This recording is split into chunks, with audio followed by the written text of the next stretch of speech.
Both Jaden Ivey and Jalen Smith get shut down by the Chicago Bulls. We're going to discuss that, plus dive into the draft as Pat finally sits in his chair. All that and more on today's Locked On Bulls.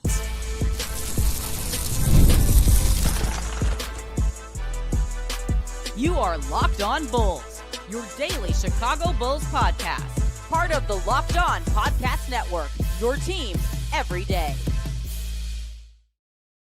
Thank you for tuning in to Locked On Bulls, member of the Locked On Podcast Network, where it's your team every single day. That's Pat the Designer's chair. Oh, there goes Pat the Designer, host and creator of the Windy City Breeze, and host of the Chicago Bears podcast over at ESPN 1000. I'm Haize, host creator of Chicago Bulls, Central Chicago Bears, Central YouTube pages, and podcasts. Today's episode is brought to you by FanDuel. During the tournament, FanDuel is offering $300 back in bonus bets every day for 10 days. Head to FanDuel.com to get started. Pat, how you feeling, bro? Running as always. Two young kids is. And that's why, if you notice, I don't even buy. I know you're going to be here. I just start the show because I'm like, listen, it's I've been there, bro. You got literally woke everybody up. She like, I got homework. Wait a minute, homework. I was the dude that had a 4-year-old, a 2-year-old, and a newborn all at the same time. So yeah, we got 4 and 2. Well, 4 and 1, and it'll be 5 and 2. But it's Jesus, bro. Yeah. It's and hope and listen. If you ever decide to add that, that's when you add the third one. Nope. That's what takes it over the top, bro. Two honestly was easy. Adding the third one, it was like, oh, this shit kind of hard. Going straight to I forget what the doctor name is. That's the famous dude in Illinois. They do the old nip tuck. Yeah, I mean the snip, if you will. I'm gonna be shooting blanks, but it's gonna be a lot of them shot. Yeah. They gonna call me a movie set in this man. Talk about shooting blanks, Jay Ivey. Diabolical. So the Bulls decided to shut down Jaden Ivey and Jalen Smith for the remainder of the season, Pat. Jaden Ivey, who honestly was on his way to make his return back. They had actually announced that he was going to be traveling with the team on this current road trip that we're on. Yeah. In his first practice back, bumps knees with a player, and now he's done for the rest of the season. Let's start with Jaden Ivey. I know me and you both kind of expected this. We actually expected this when his first injury, when they discovered that there was something that was missed by the Pistons. I think me and you both were like, yeah, he's not coming back this year. But now that it's officially happened, how you feel, Pat? Listen, it sucks. You know, you don't want Jaden Ivey to have to deal with that. But the bottom line of it all is that the Bulls are trying to lose Jaden Ivey. If healthy, gives them an opportunity to win. Not much of an opportunity, but more of an opportunity, right? We've seen Colin Sexton go off for 30 randomly and help the Bulls win games. So you're looking on to next season. Here's what does worry me a little bit. Although again, if we talked about kind of the contract compensation and things like that, we'd be okay with it if it fits the right kind of compensation. Right. Does shutting him down mean you're fully committed to bringing him back next season if you're AK? Because that feels like a very AK move. Like, hey, it's okay if he's not here. We'll see him next season. Yeah, I mean, I agree with you, right? I think that it does. It could go either way. Either it could be that the Bulls are just like, listen, there's nothing that we can learn about Jaden Ivey coming back for 7 games. Like in reality, there's not much you can learn. It was barely anything you were gonna learn about him trading for. Yeah, for sure. Like the hope for Jaden Ivey. Well, I think the one thing in trading for him, because he went from getting 16 minutes with the Pistons to over 26 with the Bulls when he first got traded. So I think the plan was like, hey, we're going to actually run him starter level minutes. Let's see if that mental hump can get over it. But then once they discovered that there was actually something physically there that was missed, I was like, you're not going to learn much, right? Like the best thing for him is to rehab, maybe, because even when he said that the old JI is dead thing, that was before they discovered that there actually was something physical there. So maybe in having just a off season of focus on rehab, attack it, maybe there's some hope that maybe there can be something promising. But Pat, most of the mocks are having a guard go to the Chicago Bulls. Yeah. If the Bulls draft another guard, and let's say they can keep Colin Sexton on a reasonable contract, to me, there's no point in keeping Jaden Ivey at that point. You would think. But then again, you're right. Listen, because here's the funny part about this, right? Like everybody looks at the the trade deadline, and they're like, the Bulls are, just going out and getting guards. Why are they getting guards? You need size, yada yada. This is how this Bulls team has been built for 10 years at this point. Like not 10 years, but since AK 10 years began. Like as hilarious as it is, and yes, he has a little more size, so you can kind of understand it. But we literally were playing a 3 shooting guard lineup for most of the time that DeMar and Zach LaVine were here. Yeah, and same thing. I think most of this season it was because even Isaac Okoro I know can guard threes. He's more of a 2 for me. Like even this season, Trey Giddey and Okoro, mostly 3 guard lineups most of the season. Like, so it seems to be a theme of how AK likes to build his team, at least right now, which is shocking because it's not how any of the teams in Denver are built. Maybe it is just truly because, and I do think we underestimate this, right? We say, oh, well, it's 5 years ago. It shouldn't. When you miss on a pick that high, like Patrick Williams was, it takes a long time to reset it. Yeah, it takes a long time to reset it. Because top 4, that means you had to win the lottery to stay in the top 4 to some degree, right? And so, unfortunately, like you wasted that pick. It is what it is. Patrick Williams is not a good player. I think we all can just come to that realization. There are still some people that are like, well, P. Will, if he just does this, he can put it. And maybe that happens, but it's not going to happen here at this point, right? So, no. But okay, we talked a lot about Jaden Ivey. Let's switch before we end this segment. Jalen Smith, who had a much better year this year than his first year. I think we found a role that actually worked for Jalen, and that is him at the 4 with Modest at the 3. Those were still some of the best lineups we had all season long, even before the tank started. There's some really good promise there. What I like about that is that's kind of the thing that you're hoping Noah Essengate Modest can turn into, right? Like that, it's kind of a blueprint for that in a lot of ways. Yeah. Jalen averaged over 10 points per game, solid rebounding numbers as far as the splits on that, and solid rim protection. Pat, I don't know if you know this, in the minutes that Modest and Jalen Smith were on the court together as the 4 and the 3, not when Jalen's at the 5. The Bulls are the 3rd best rim protecting team in the league. And that's when we had Vooch, who doesn't offer any rim protection. So there's something to be said about Jalen there. But 64 games played last year, 53 games played this year, Pat. How do you feel about the future of Jalen Smith on this team? I think you just hit the nail on the head. That's a heck of a take, honestly, bro. Like I guess it's not a take. It's a heck of an assessment of what Noah Essengate is supposed to be. I don't know if I like that at the was he 11th? The 11th overall pick? I'm saying style. I think the caliber. You're hoping he's a better caliber player. Of course. You're hoping he's a better player. But I do think that you look at what you saw in Jalen Smith and you see the highs that it can get to. The part that is off to a rough start here and why Jalen Smith's future of this team, I think, is more murky than probably most people do. It seems like AK's moving on from a lot of the guys that can't stay on the court, which is not a bad thing.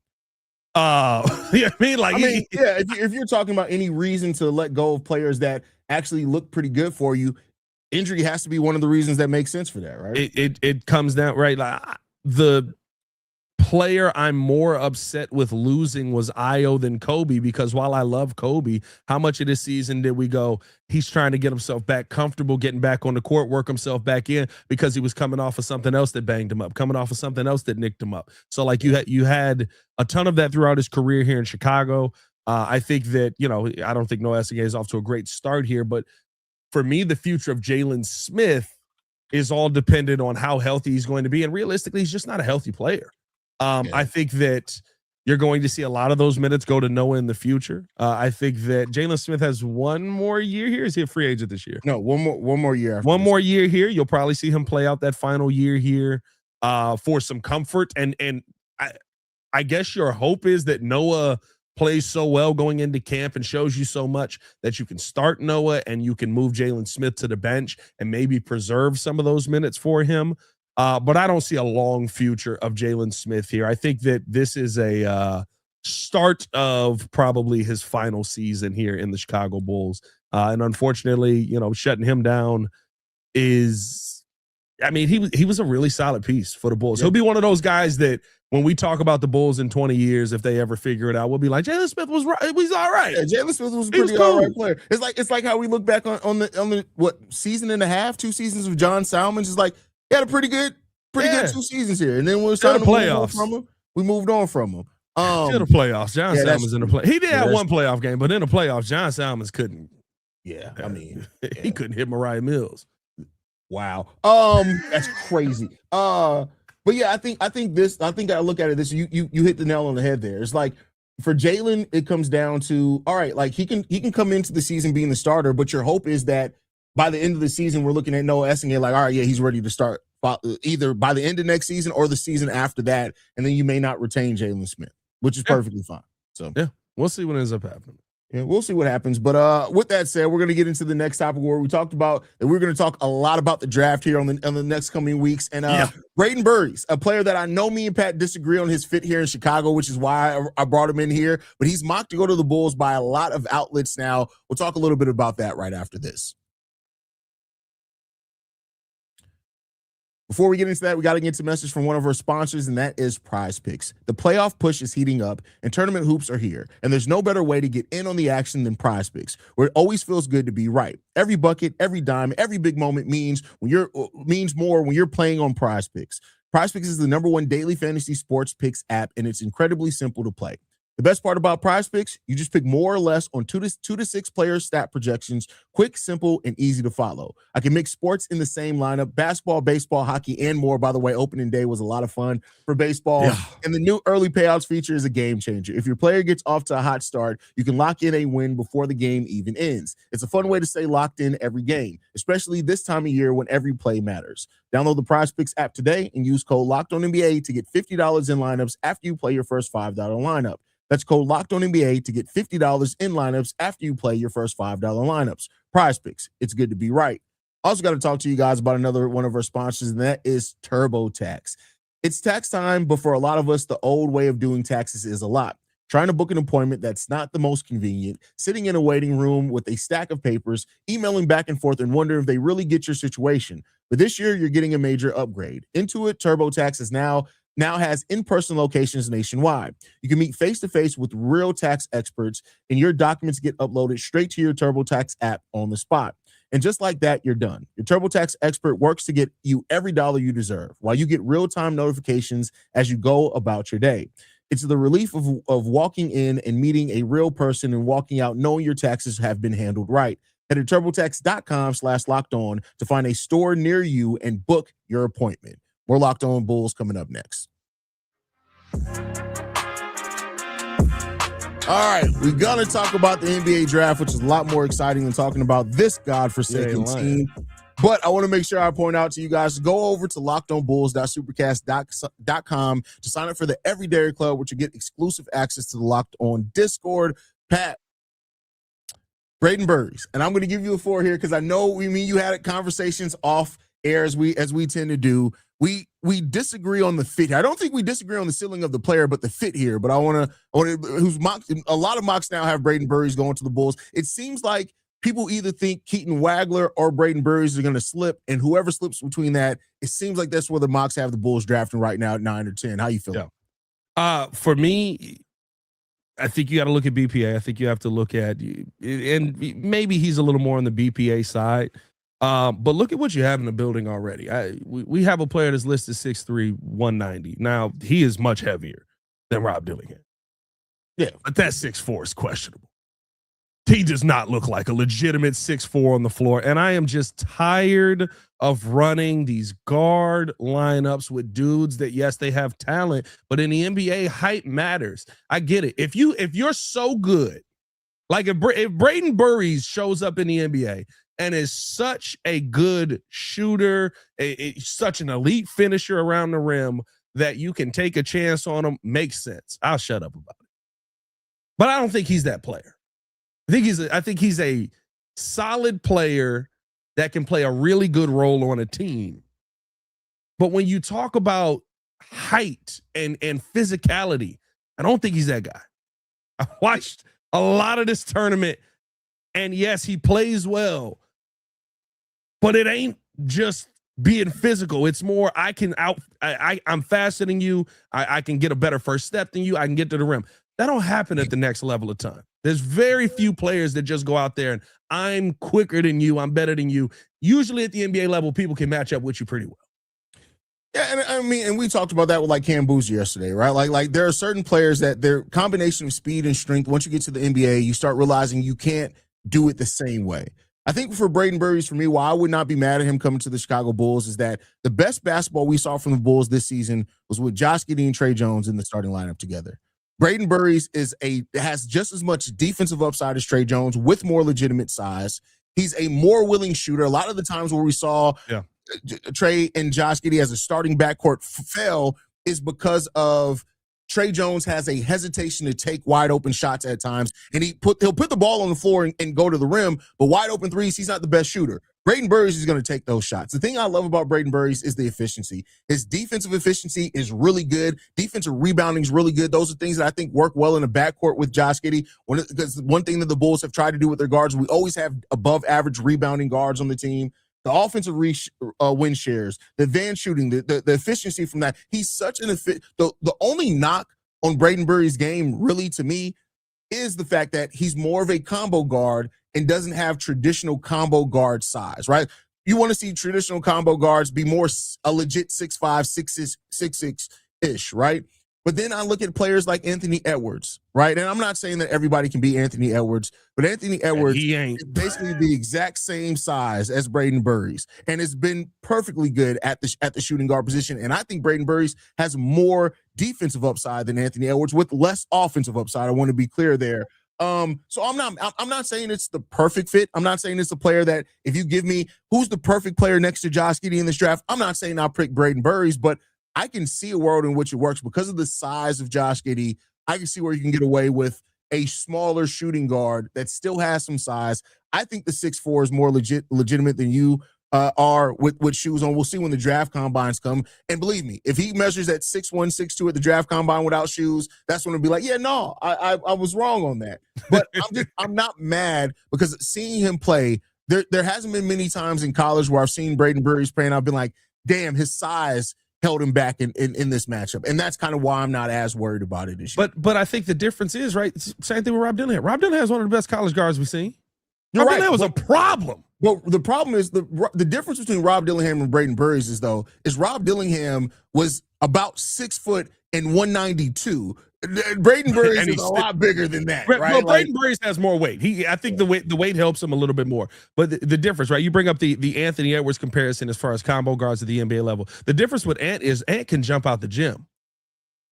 That's true. And Brayden is not that level of athlete. Brayden Burries is more of a, I got the rim graze. I can be aggressive going to the rim. I'm going to take the bump. I'm going to try and get the tough lay. I'm going to shoot the three type of player. Again, it's not that I don't think that he can't play. It's that I think that is not what you want to go out there and add to this team. Heck, I think that you have it in some of the pieces that you have on this team. Like, and again, more talented. I think that Brayden Burries would come in and probably be able to put up more than what we've seen from some of these other guys.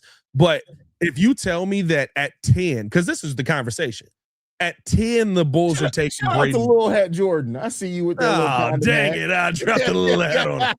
If you're telling me that at 10, the Bulls are taking Brayden Burries and 2 picks later, Yaxel Landenberg is going off of the board, I'm looking at you going, okay, is the ceiling that much different? Because if we're talking about a player that's aggressive going to the rim and is a strong finisher, Yaxel has that conversation. If you're talking about a big that can shoot the 3 ball, Yaxel has that conversation. If you talk, like I look at him. But I think the difference from Yaxel is that Brayden is 20 and Yaxel is going to be almost 25 his rookie year. So yeah, I think the ceiling is drastically different for that because of the age alone. Sure. I'm not sitting here saying that Yaxel is this, young prospect that's going to be here for 15 years, but I also don't think he dies when he turns 30. So by the time we get to the point where he's ready for a contract, hopefully he has panned out to be something. But even outside of Yaxel, a Heinz Steinbach, I believe is mocked to a couple of picks later as well. Like there is size in this draft for you to go get. And I think where it gets lost in this is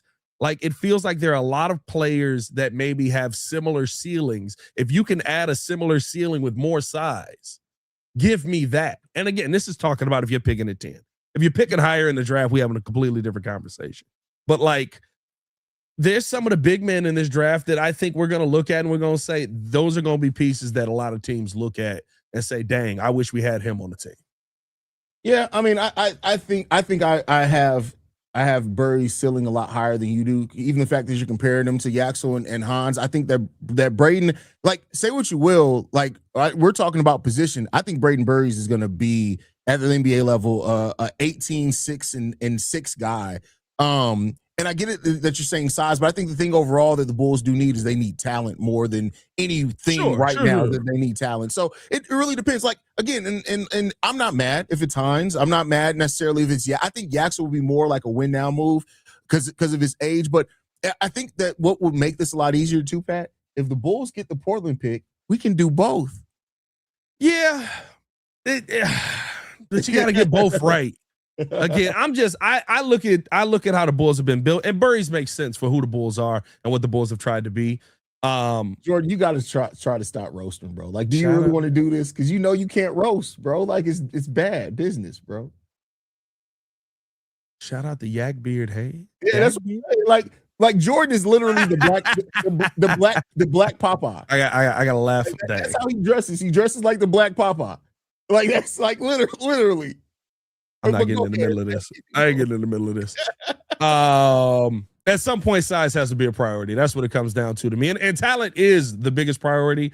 But again, like, I don't see the ceiling. Like you say, you think that he could be an 18 and 8 guy. Like, I think that Yaxel comes in and can be that as well. Like, I think that he comes in and can compete at that position a little bit more. Now, what it does do is it makes your Noah Essengate pick make you scratch your head a heck of a lot more. And so we know that more than likely AK is not going to go that route. Well, not necessarily, because I think if you look at Yaxel or Haize, you may be trying to develop those guys. First of all, we just talked about it. This is Billy. This is the AK team and the Billy. You can't tell me somebody 6'9" can't play at center for the Chicago Bulls. Well, we may be having a different world coming in here. Could be. Billy, get out. Run, Billy.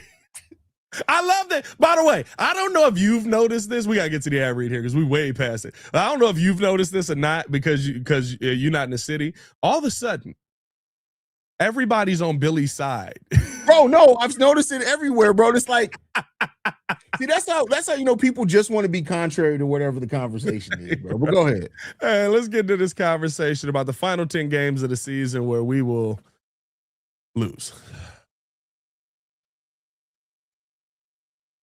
But first, I got to tell you guys all about FanDuel. The tournament is here, one of the best times of year. Brackets, buzzer beaters, upsets. It's nonstop action from tip to final countdown. And right now, FanDuel is giving new customers a way to stay in on the action all tournament long.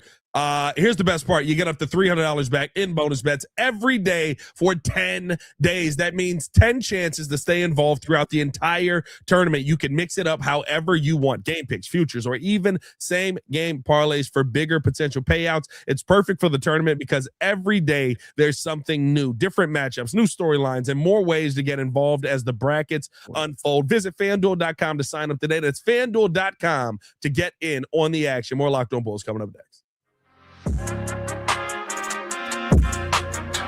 All right, Pat, before we get up out of here, man, last 10 games of the season. Now, for what it's worth, Pat, me and you both predicted, what do we predict? 2 and 3 wins left for the Bulls. They've blown past that. They've literally blown past that. They've gotten 5. But they have 10 games left on the season. Let's go through it game by game. Let's just try to predict the win-loss record for the Bulls. OKC tonight. Loss. Memphis on Saturday. Loss. Okay. San Antonio on Monday. Loss. Indiana Pacers. Loss. New York Knicks. Loss. Phoenix Suns. You know what? I said the Knicks are a win because the Knicks are weird. The Knicks are very weird. The Knicks are a weird team. Like that, brother, when Cade went down, I was like, well, I guess the Knicks should be a championship team.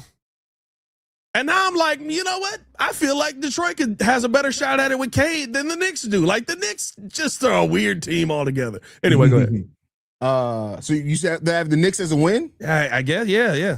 All right, Phoenix Suns. Loss. D-Book back going crazy. 2 games in a row against the Washington Wizards. Split, so 1. So you got 2 wins so far. Orlando Magic. Loss.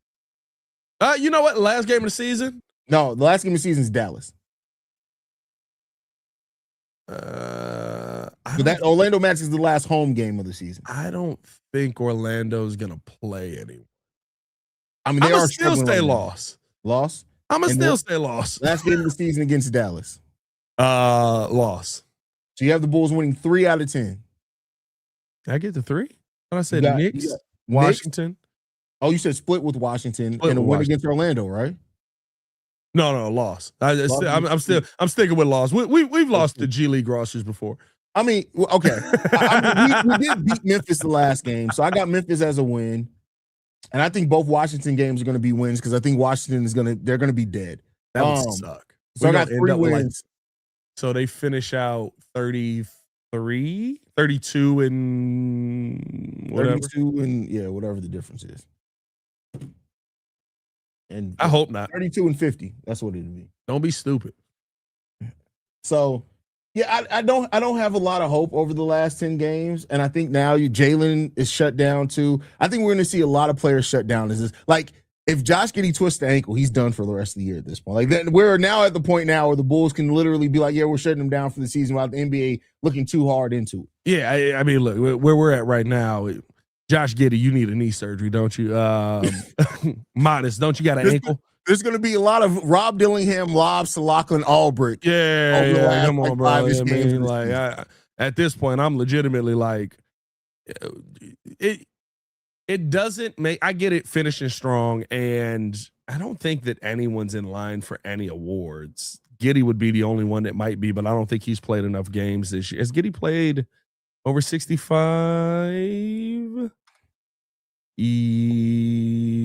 No, 50. So he's not in line for anything. He would be the only one that would be. What are we playing him for? Why are you even chancing this? You know what I mean? Like it truly is like, why are we even chancing this? You want to give yourself the best odds in the lottery. Yeah. You've tied with Milwaukee. Don't make the same mistake twice. Or I guess for the third time with the Bulls. Yeah, just winning games unnecessarily. I'm going to tell you what's going to happen right now, Pat. They're going to win 8 of them. No. I'm not even talking about wins. No matter what, if we finish at the 9th and Milwaukee at the 10th, or us at the 10th, Milwaukee at the 9th, I guarantee you Milwaukee's going to get the number 1 overall pick. And Bulls fans, one way or another, either the anti-tankers or the pro-tankers are going to be like, see, this is why we should have lost or won. Like, and that's going to be the whole argument after the draft lottery. I guarantee you that's going to happen. That's just our luck. I guarantee, and it keeps in line with what happened, right? Look at it. Anthony Davis leaves the Pelicans. They get the number 1 overall pick. Lucas traded from the Dallas Mavericks. They get the number 1 overall pick. I'm telling you, the Milwaukee Bucks are going to have to trade Giannis this offseason. They're going to somehow get the number 1 overall pick. Watch what I'm telling you is going to happen. I would argue this, though, because we all believe some chicanery around. You know what I mean? We all believe there's a little chicanery. They're not beating the allegations. You know what I mean? It's like seeing oil next to Diddy's bed. Like, you know something happened there. I don't know if Milwaukee is a big enough market. Diddy? I'm just saying.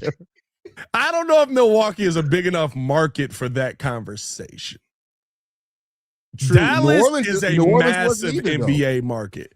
But what happened with New Orleans? New Orleans got rid of AD. Yeah. Technically, they got rid of AD after they got the number 1 overall pick. They could have had both Zion and AD. They could have had both. I think that was they actually just sucked. Like, I think they just sucked so bad. They were like, we gotta do this.